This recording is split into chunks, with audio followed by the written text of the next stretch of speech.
చూస్ country delight, live better. ఇప్పుడే country delight app ని download చేసుకోండి.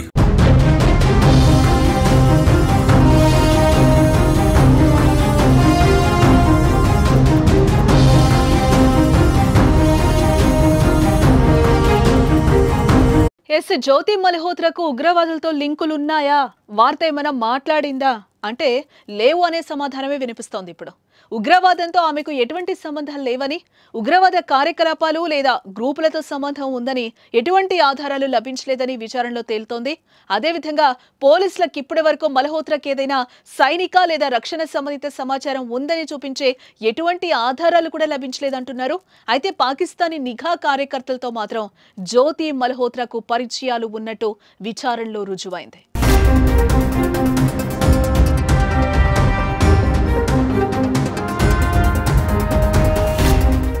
ఏప్రిల్ 22న పహల్గామ్ ఉగ్రవాద దాడి తర్వాత భారతదేశం పాకిస్తాన్ మధ్య 4 రోజుల పాటు జరిగిన ఘర్షణ సమయంలో కూడా మల్హోత్రా డానిష్ తో టచ్ లో ఉంది.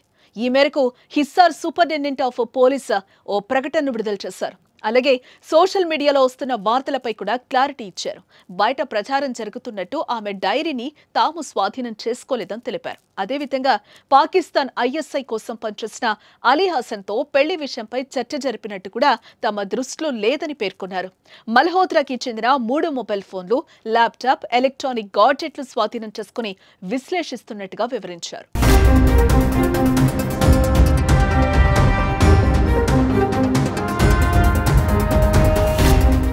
ముప్పై 33 ట్రావెల్ బ్లాగర్ అయిన జ్యోతి మల్హోత్రాను పాకిస్తాన్ కార్యకర్తలతో సున్నితమైన సమాచారాన్ని పంచుకున్నారనే ఆరోపణలతో మే 16న అరెస్ట్ చేశారు. ఆమెపై అధికారిక రహస్యాల చట్టం 1923లోని సెక్షన్లు 3, 5 ఇంకా భారతీయ న్యాయ సంహిత చట్టంలోని సెక్షన్ 152 కింద కేసు నమోదు చేశారు. ఆమెను జాతీయ దర్యాప్తు సంస్థ ఎన్ఐఏ, ఇంటెలిజెన్స్ బ్యూరో, ఐబీ అధికారులు ప్రశ్నిస్తున్నారు. ఇంకా దర్యాప్తు కొనసాగుతోంది. పాకిస్తాన్ ఎంబసీ సిబ్బందితో పరిచయాలు, పాకిస్తాన్ టూర్, దేశంలో చేసే వీడియోస్, ఆమెతో స్నేహం చేసే ఇతర యూట్యూబర్స్ తదితర అంశాలపై ప్రశ్నిస్తున్నారు. పహల్గామ్ అటాక్ కు జ్యోతికి సంబంధం ఉందా అనే కోణంలో దర్యాప్తు అయితే కొనసాగుతోంది.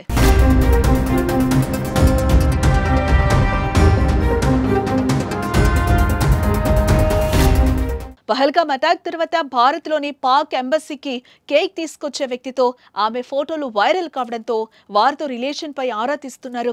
డానిష్ తో రిలేషన్ ను రాబడుతున్నారు.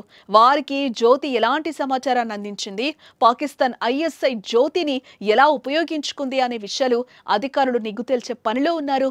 ఉగ్రదాడికి కొన్ని నెలల ముందు అంటే 2025 ప్రారంభంలో యూట్యూబర్ జ్యోతి మల్హోత్రా జమ్మూ కాశ్మీర్లోని పహల్గామ్ ను సందర్శించింది. ఆ తర్వాత జ్యోతి మల్హోత్రా పాకిస్తాన్ కు వెళ్ళింది. ఈ 2 పర్యటనలు చాలా తక్కువ వ్యవధిలోనే జరిగాయి. ఈ 2 పర్యటనలకు ఏమైనా లింక్ ఉందా అని దర్యాప్తు సంస్థలు ఇప్పుడు పరిశీలిస్తున్నాయి.